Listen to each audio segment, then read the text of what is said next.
বন্ধুরা, যেমনটা আমরা সবাই জানি, বর্তমান সময়ে ভারত এবং চীনের মধ্যে লাদাখ থেকে শুরু করে অরুণাচল প্রদেশ পর্যন্ত সীমাবিবাদ চলছে।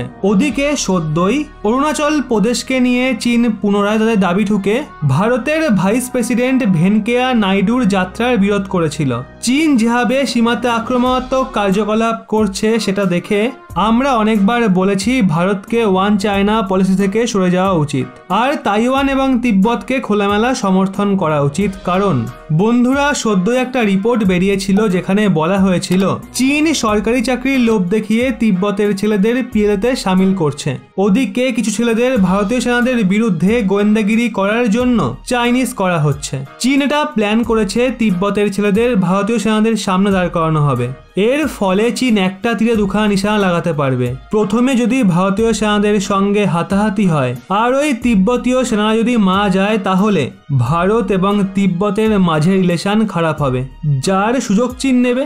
দ্বিতীয়ত, যত ঠান্ডায় গিয়ে আসছে চীনা সেনাদের দম তত কমে আসছে। এরকম অনেক রিপোর্ট বেরিয়ে আসছে লাগাতার চীনা সেনারা অসুস্থ হচ্ছে। চীন এমনিতেই আগের বছরের তুলনায় 90% সৈন্যকে পাল্টে ফেলেছে। এখন যে নতুন সেনারা এসছে তারা অসুস্থ হচ্ছে, সেই জন্য চীন তিব্বতীয় ছেলেদের পিএলএতে ভর্তি করাচ্ছে। ওদিকে বন্ধুরা, ভারত ইতিহাসে প্রথমবার তিব্বত কার্ড খেলার সিদ্ধান্ত নিয়েছে। মানে ভারত এখন তিব্বতের মাধ্যমে চীনের ওপর প্রেসার আনার চেষ্টা করছে। চীনের ষড়যন্ত্রগুলোকে দেখে ভারত এই সিদ্ধান্ত নিয়েছে।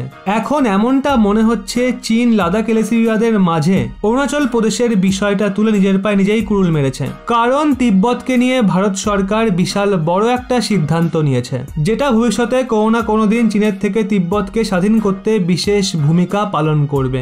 আসলে বন্ধুরা, ভারত সরকার এই সিদ্ধান্ত নিয়েছে যে ইন্ডিয়ান আর্মড ফোর্সের সোলজার যারা চীন সংলগ্ন বর্ডারে মোতায়েন হবে তাদের তিব্বতের ব্যাপারে সম্পূর্ণ ডিটেলস দেওয়া হবে।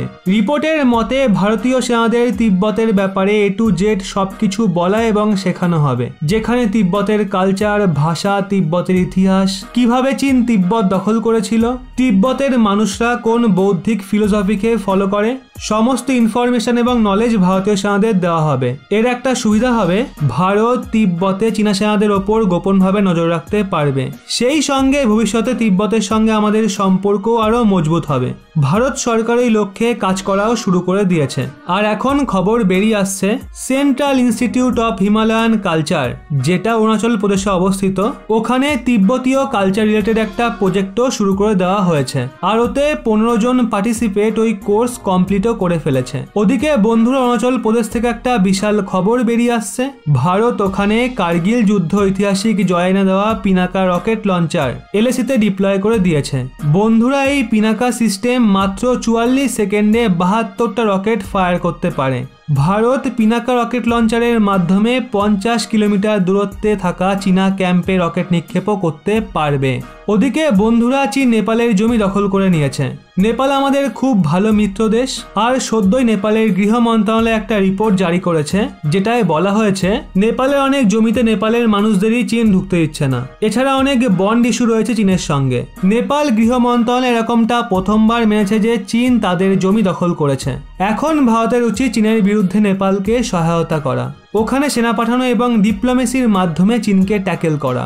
এর ফলে নেপালে চীনের ইনফ্লুয়েন্সের বদলে ভারতের ইনফ্লুয়েন্স বাড়বে। এই নিয়ে আপনাদের কি মনে হয় নিচে কমেন্টে অবশ্যই জানান।